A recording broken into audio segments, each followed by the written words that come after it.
Welcome to the Fruitful Life Ministry podcast, where we give life and life more abundantly.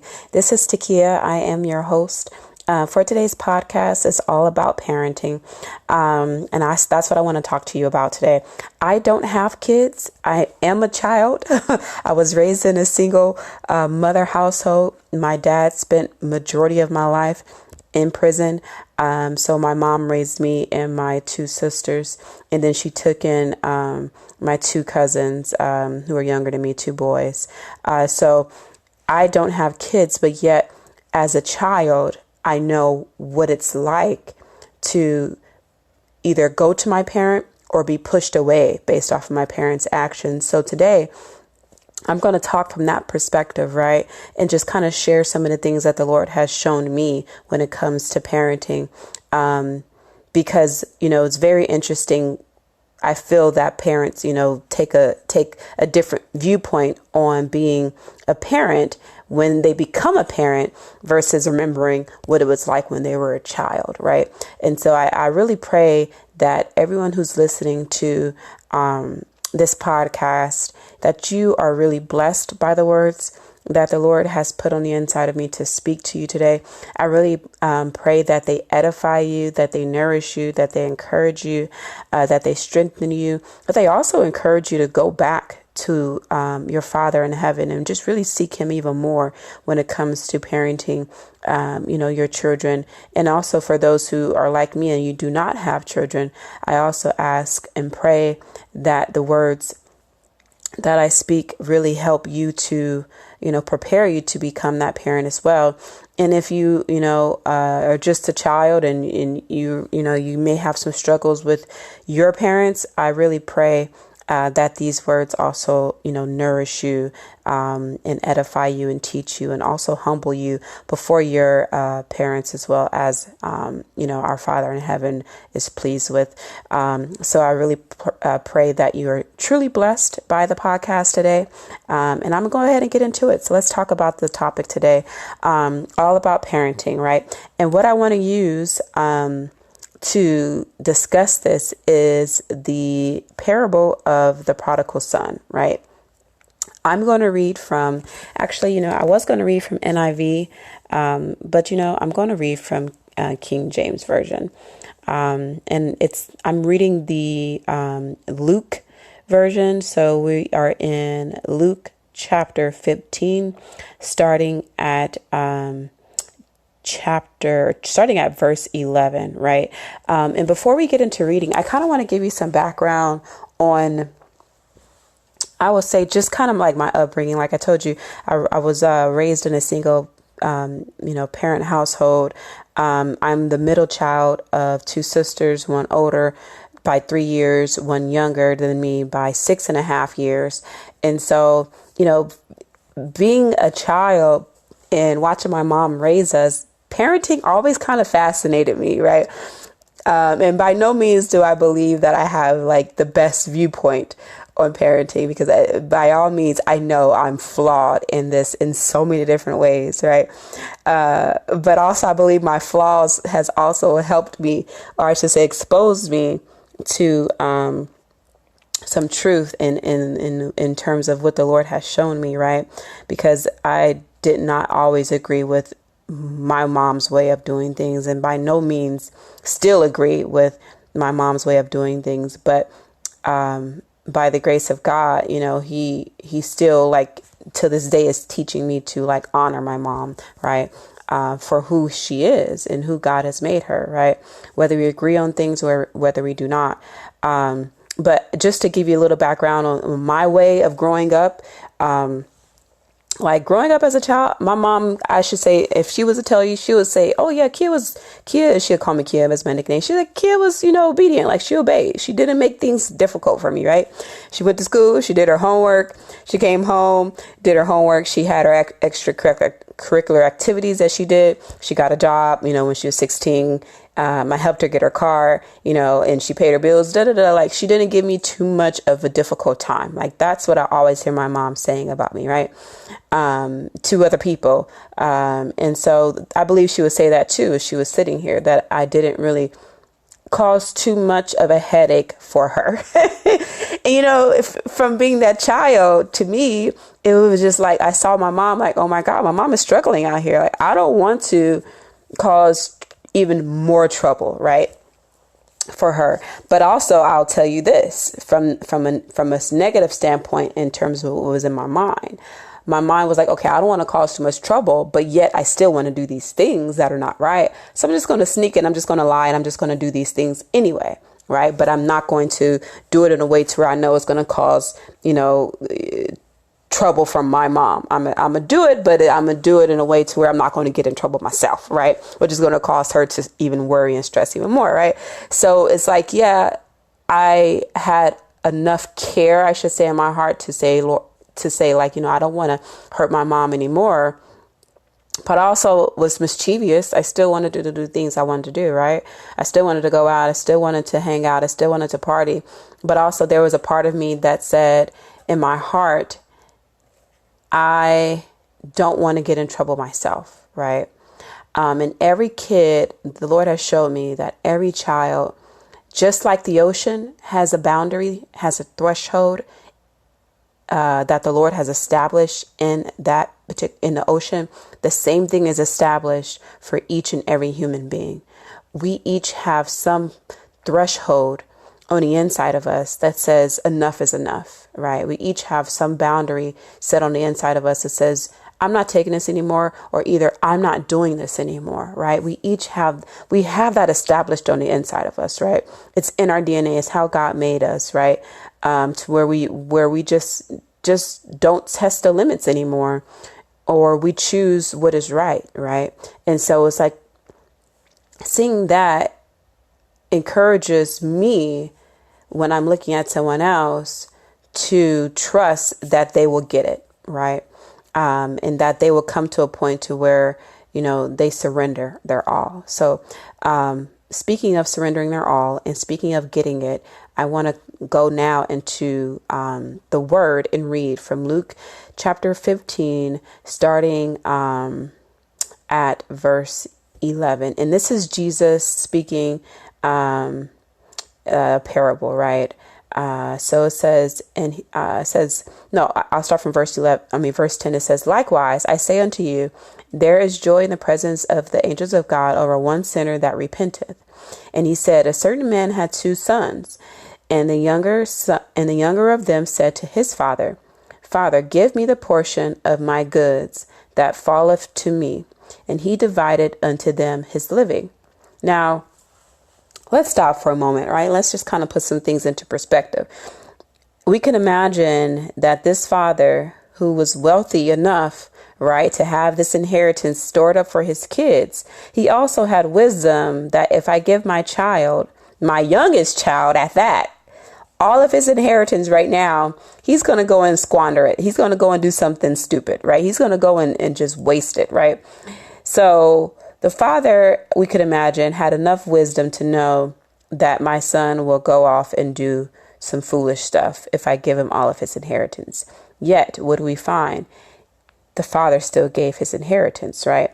And so still gave the son his inheritance. And so what we're looking at in this day and age is a father who's saying to his son, I'm going to give you some leeway, right?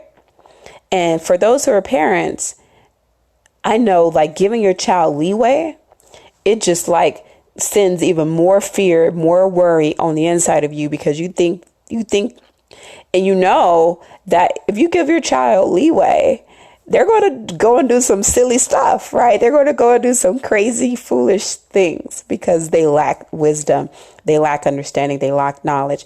And so you are rightfully just in terms of seeing that if you give your child leeway, they're going to go off and misuse that leeway. They're going to abuse it, right? So it's true, right? And in that time of giving that child leeway, you worry, parents have fear, parents stress out, right? But look at it from this perspective. Our Father in heaven, He gives us leeway. What is the leeway described of? The leeway is our ability to choose. God allows us to choose. He allows us to make a choice in life of what we want to do.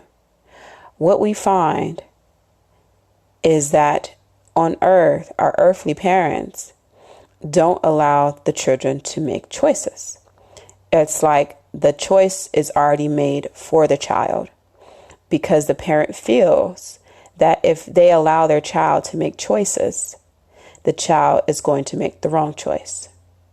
Now, granted, the child has no wisdom, or I should say the wisdom of the child doesn't match the wisdom of the parent. So yes, the child will make some foolish choices and some bad choices. But the important thing that we must see in terms of emulating our Heavenly Father's parenting style on earth, right, is allowing the child to make a choice is important in the child developing and learning, right? The sooner you allow your children to make choices and just oversee them, meaning be aware of their choices, the sooner that child will come to realize that their choice was not right. The sooner they would come to realize that their choice is not right. And oh my gosh, I see this here. I see this. Look at this parable, and I will continue. Let me continue on so that for those who may not know the parable, they'll get what I'm trying to say here. So let me read on verse 13, right?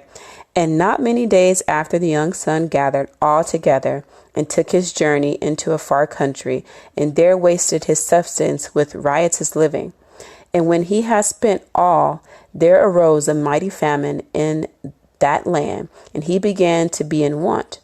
And he went and joined himself to a city of that country, and he sent him into his fields to feed swine. And he would fain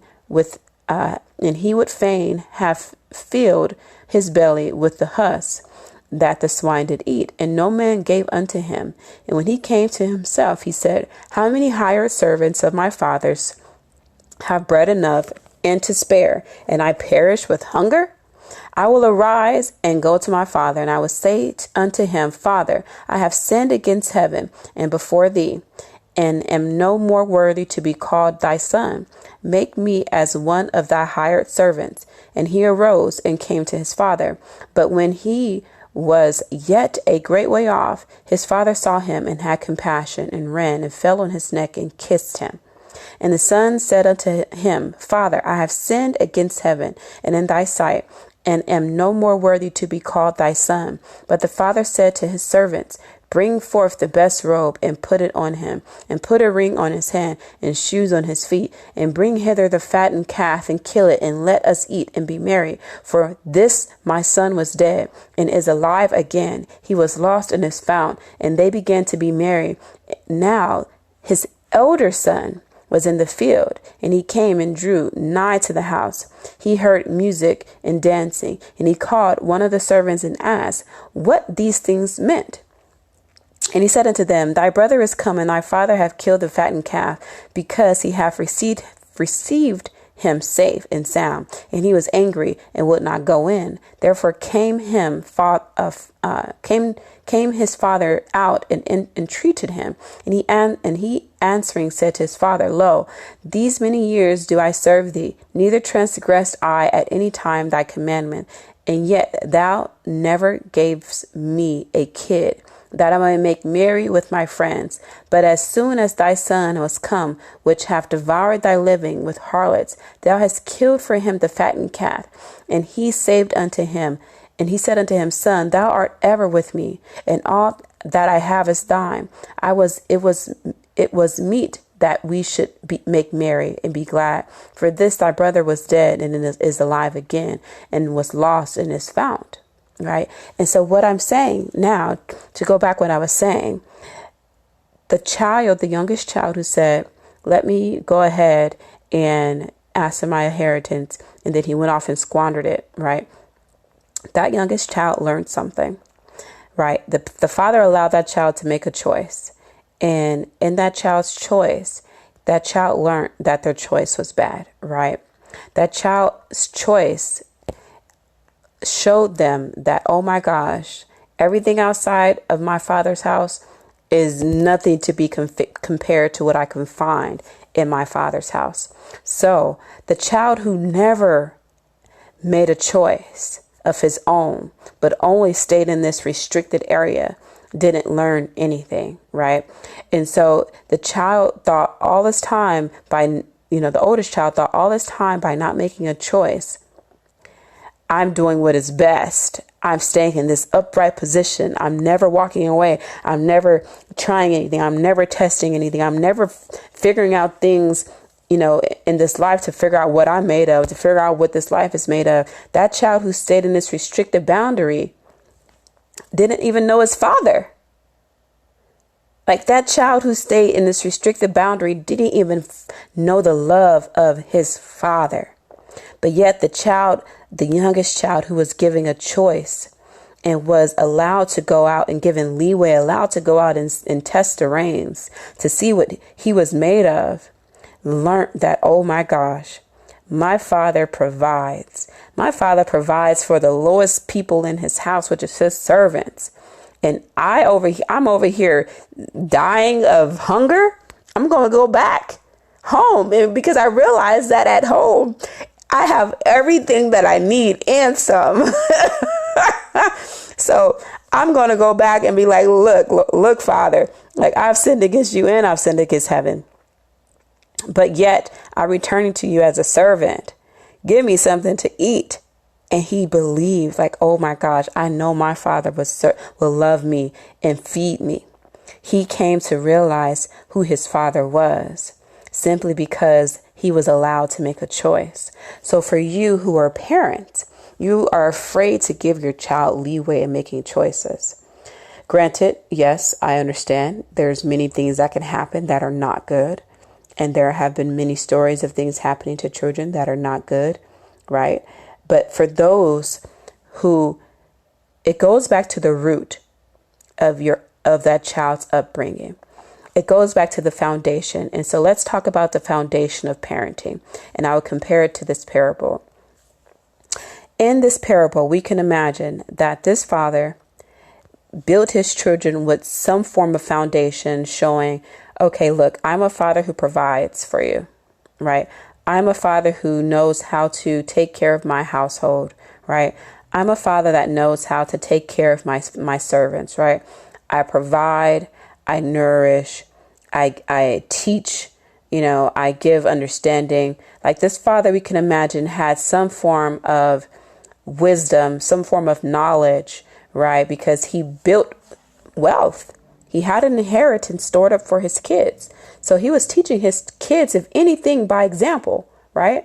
And so in this same way in your life as a parent, if you're laying a foundation for your child, that you're teaching them the way of the Lord as a child. And when I say as a child, from birth, right? From birth, you're teaching them the ways of the Lord. You're teaching them that God is, loving. You're teaching them God is to be feared. You're teaching them as a child, have love for yourself.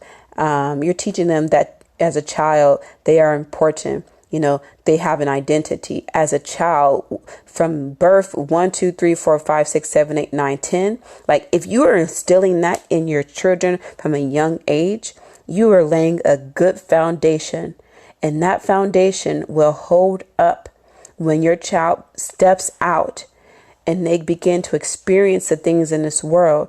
That child is going to continuously keep in the back of their mind that foundation that you lay for them as a parent. They're going to continuously keep in the back of their mind because they're going to realize that that foundation you lay for them as a parent, that love, that care, that wisdom, that knowledge, that teaching, that provision you lay for them as a child, they're going to continuously compare everything in this life to what they have at home. That's what this son was doing. As he walked away from his father, he said, okay, I'm going to take this inheritance that my father has given me, I'm going to go out. I'm going to test life. I'm going to go over here and be like, okay, let's see. Let's see if these women are better than what I had at home, right? Let's see if this country, if this provision is better than what I had at home.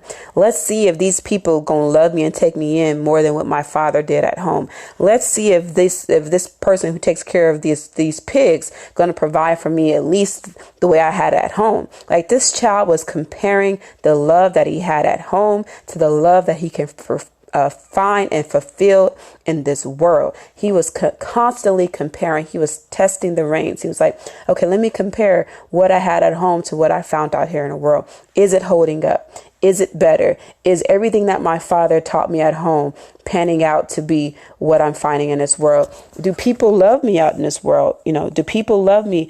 Can I find wisdom out here in this world like I found at home? A child takes what they find at home and they begin to compare it to what is in the world. And they're making judgment calls based off of that. And we see it in this parable. So when this child said, I tested, what did he say? Let's go back to look at the scriptures, right? Let's look at this. It says, starting at verse 13, it says, and not many days after, the younger son gathered all together and took his journey into a far country, and there wasted his substance on riotous living. Right? He's like, okay, let me go out here. Let me test to see if this partying life, right? If these women are going to provide as much pleasure to me as I had at home with my father. Because at home with my father, obviously I didn't have enough, right? Obviously I wasn't getting the fulfillment and the joy that I had, from my father. So let me take everything that I had with my father. Let me go out here and see if I can find something better. Right? And let's talk about it as a child. What do children do? As a child, I did not think that my mom was providing me the best of the best.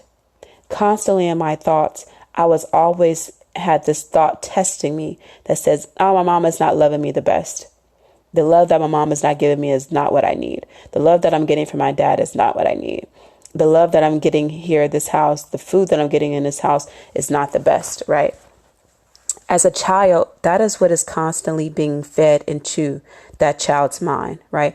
The child is constantly being fed, oh, my mom doesn't love me, my dad doesn't love me, da da da da da. So when that lie is being fed into the child is looking outside of the household to see what's going to give me the love that I want that's better than what I'm getting here. What's going to give me the provision that I want that's better than what I'm getting at my mom's house, my dad's house, my parents' house? What's going to give me something that is better than what I have here? And the child is looking outside of the house to find it. And that's what this boy did. The boy's like, okay, let me see if I can get something outside of my dad's house that is better than what I was getting in my dad's house. So he tested it. He went out, he partied, he lived his life in luxury, right? Wasting all of his inheritance, right? And then it says, on verse 14, and when he had spent all, there arose a mighty famine in that land, and he began to be in want.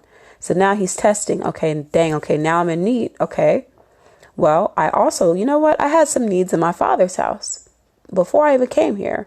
But let me see if I can fulfill these needs somewhere else, right? Let me go see if I can fulfill my needs somewhere else, because I still had needs in my father's house. So why do I run back there? Like, shoot, I didn't have everything fulfilled there when I was a child, my dad's house. So I have needs here. It ain't no different. Let me go over here. Let me walk to this next country and see if I can find something over here too, right? Because that's how children think. That's how we think, right?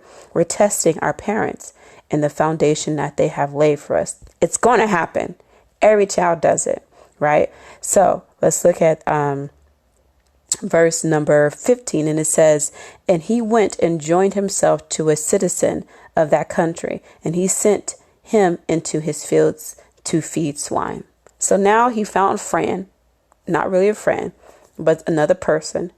And he said, hey, I can go and work for you, right? Sure, let's do this together. Let me go and work for you, right? And that person, what did that person do? Make him serve. Now let me talk to you about children.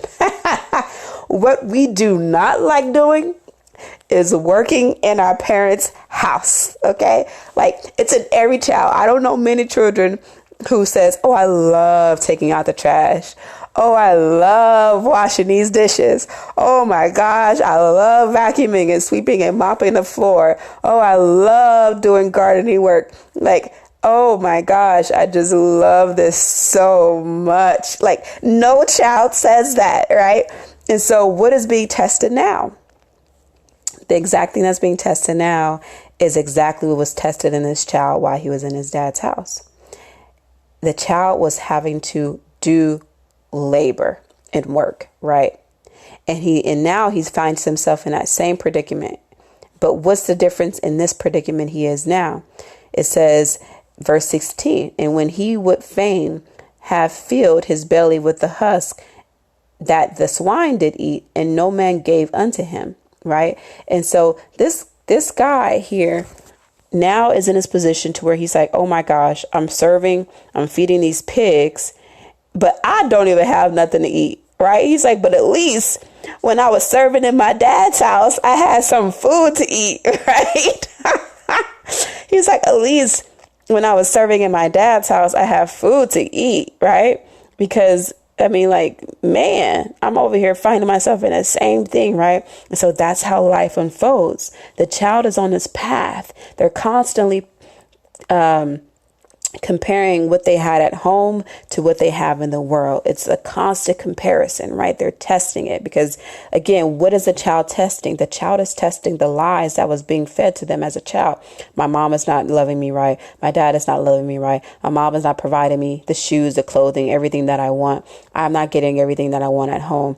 I'm not getting the understanding that I want at home. I'm not getting the love and the knowledge that I need at home. Like, I'm not getting any of these things, and my parents don't love me. So the child is testing out that lie, right? The child is testing out that lie by nature. The child is going to test it to see, okay, well, I'm not getting this home, so I'm going to go get it somewhere else. And that's what we're finding here. So now he's like, wow, at home, I had to serve at home and I didn't like it. Now I'm serving out here in this world and I don't like it either. But at least at home when I serve, I have food. The servants at my father's house had food. And it's like, I don't have no food out here. What the heck is this, right? The child is like, what the heck is this? This is foolish. Is this what this life is made of? Well, I'm going to go back home because this is foolish, right?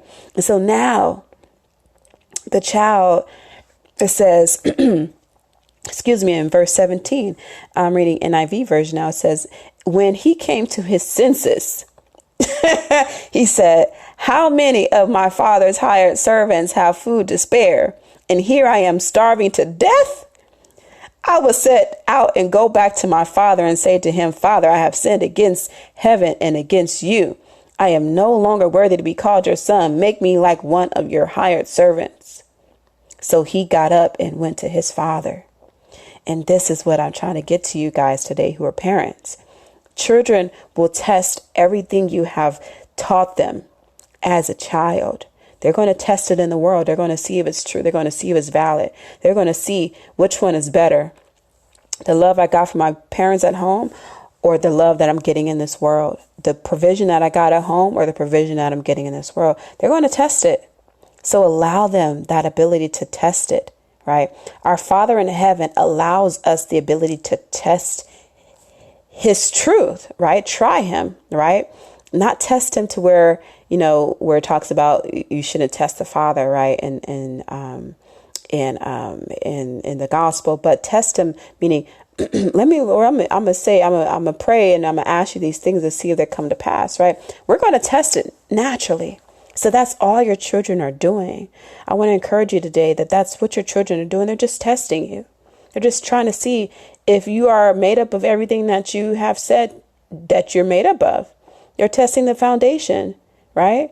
And if you've given them a good foundation from a childhood that is based on truth, they will not depart from it.